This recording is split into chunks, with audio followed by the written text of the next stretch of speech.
Okay, so y'all know that Al Sharpton came down here today, and I guess all these other community leaders that these leaders of the African American community that they have came down and they're offering their speeches and stuff like that as far as trying to give us direction and telling us what we should be doing in this instance. And it's like I don't disagree with them, but this is my issue. My issue is that you have a bunch of young black males, and this is the primary thing. They're in a neighborhood where violence is the way that they resolve their problems. And if violence is the way that you usually address things, it's hard to try to pull somebody out of it and have them to do a different way. There's something that has to be deeply ingrained in you. Now, yes, they have calmed down and they are starting to do things differently now, and they're doing more peaceful protesting than what we did on Sunday night with the rioting. But this is my whole thing. Our black leaders abandoned us.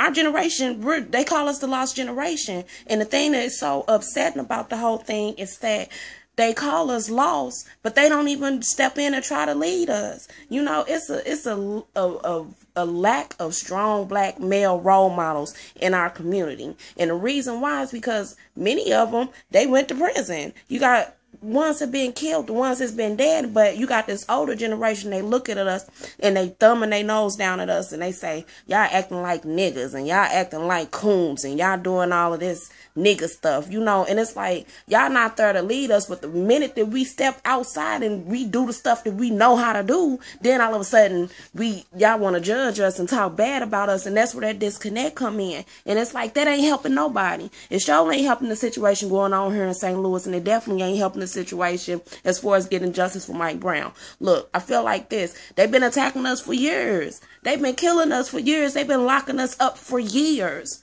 And now it's like, what do? Are we just supposed to sit back and quietly just let it keep going on like it has been going on? And people are so upset and they're like, oh, well, you're trying to compare this to this and compare it to that. And maybe this, you're acting like it's a race issue. It is a race issue.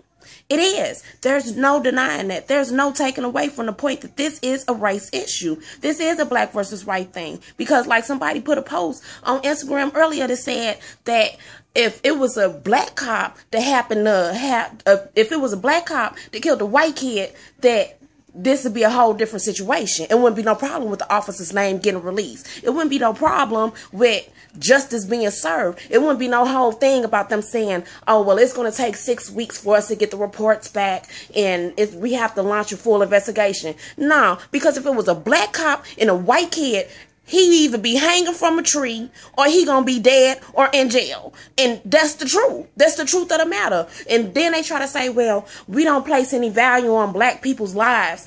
And black people, y'all don't value your own lives. So, of course, the police don't value your lives. What does they have to do anything? So, because we don't value ourselves, because there's an issue going on with black on black crime, that makes it okay for a white cop that's not even from that neighborhood to come in and target us and kill us like dogs on the street. Are you serious?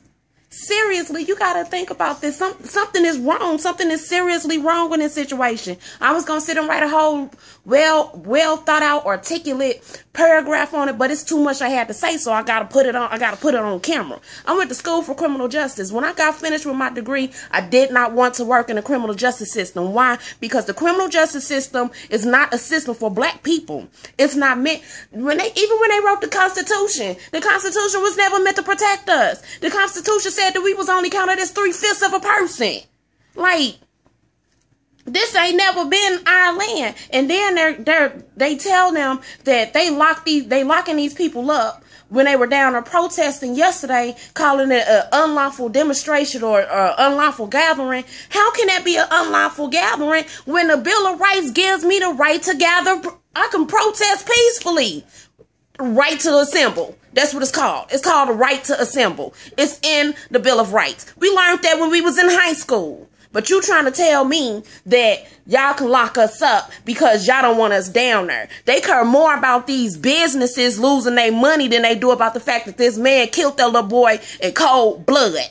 Now tell me something wrong with that. Y'all mad about these businesses and money being lost, but what about the fact that thousands of lives is getting lost all the time? Every 24 to 48 hours, it's another black kid that done got killed by the police, shot by the police, beat by the police, Like, this is happening all the time, and y'all want to sit up here and trip off of these businesses. These businesses got more value than my life as a black person.